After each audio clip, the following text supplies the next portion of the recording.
Salam saudaraku, selamat pagi, semoga kita semua dalam keadaan sehat dan penuh sukacita dalam Tuhan. Marilah kita menggunakan waktu sejenak untuk berdoa, membaca dan merenungkan firman Tuhan sebagai sumber kekuatan, inspirasi dan motivasi bagi kita hari ini. Senin 25 Oktober 2021. Sebelumnya mari kita berdoa.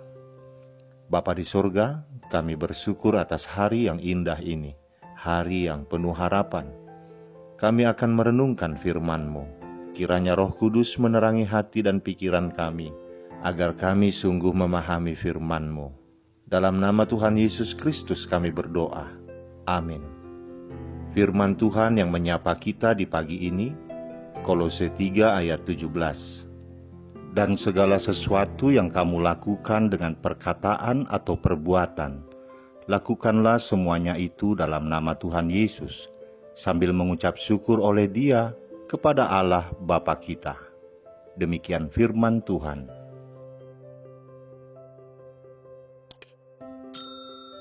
Saudaraku, saat kita melakukan sesuatu dalam nama Tuhan Yesus, maka ini tidak bisa lepas dari natur utama Tuhan Yesus, yaitu kasih.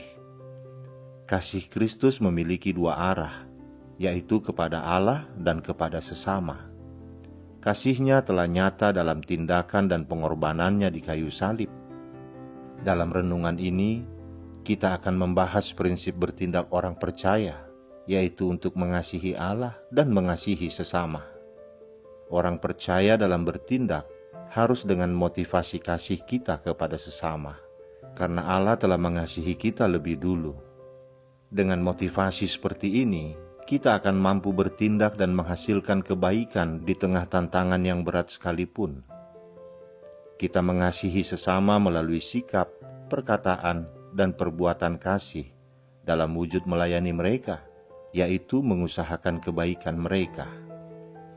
Semua tindakan yang baik akan membawa berkat bagi sesama, baik secara langsung maupun tidak langsung. Dan semua tindakan yang benar memberikan kesempatan bagi orang percaya untuk mengasihi dan melayani sesama. Motivasi orang percaya melayani dengan kasih adalah sebagai ungkapan syukur atas kasih Allah dan mewujudkan kasih Allah itu kepada sesama. Bagaimana kita telah bertindak selama ini? Apakah kita telah melakukannya dalam nama Tuhan Yesus dengan motivasi kasih kepada sesama? Apakah kasih kita kepada Allah dan sesama tampak nyata dalam perilaku kita? Saudaraku, Joyce Meyer, penulis Kristen dan pengkhotbah televisi, suatu saat bersama suaminya, Dave, mengunjungi restoran favorit mereka. Setelah memesan makanan, seorang pelayan membawa baki berisi pesanan mereka. Tanpa disengaja baki itu tumpah dan isinya menimpa Dave yang saat itu mengenakan jas kesukaannya. Dave yang sial itu tersenyum sambil berkata, "Tidak apa-apa, semua baik-baik saja." Joyce turut membantu dan membereskan makanan dan minuman yang berceceran di lantai dan di tubuh Dave sambil tetap bersikap ramah. Bukan hanya itu, mereka berdua menemui manajer restoran, meminta agar ia tidak memecat pelayan yang baru saja bertindak ceroboh itu.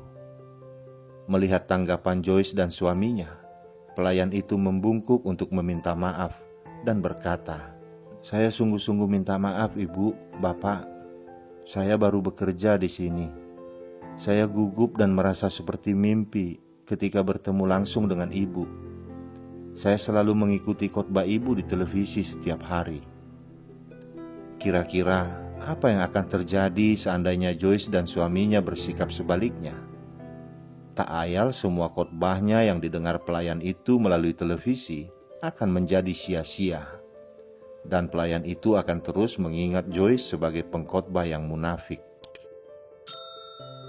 Saudaraku, kadang-kadang Allah menguji integritas dan bobot perkataan dan tindakan kita melalui peristiwa yang tidak disangka-sangka. Tanggapan kita terhadap peristiwa itu menunjukkan kualitas karakter kita yang sesungguhnya. Karena itu, hendaklah kita melakukan segala sesuatu dalam nama Tuhan Yesus, agar kita tidak terpeleset ke dalam sikap yang memalukan.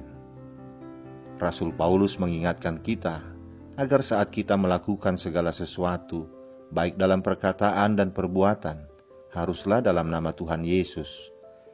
Mengapa kita harus menyebut nama Tuhan Yesus dalam setiap perkataan dan kelakuan? Kita tahu bahwa nama Yesus adalah nama yang sangat luar biasa, nama yang ajaib. Jika kita menyebut nama Yesus dalam segala perbuatan kita, maka kita sesungguhnya telah melibatkan Dia dalam segala aktivitas kita. Ketika kita menyebut namanya, maka Dia akan hadir dalam setiap langkah kita. Aktivitas kita disertai dengan kekuatan kuasa-Nya. Saat kita menyebut nama Yesus, maka ada suatu kuasa yang dahsyat di dalam nama itu. Yesus adalah Allah yang hidup. Yesus berkuasa di sorga dan di bumi. Yesus berkuasa atas maut. Yesus adalah imam besar yang agung, yang melintasi semua langit. Selain itu, di dalam nama Yesus ada keselamatan. Hanya di dalam nama Yesus ada keselamatan dan hidup kekal. Di dalam nama Yesus ada pengampunan. Di dalam nama Yesus ada pengabulan doa. Dengan demikian, tidak ada keraguan lagi di setiap kegiatan dan pekerjaan kita.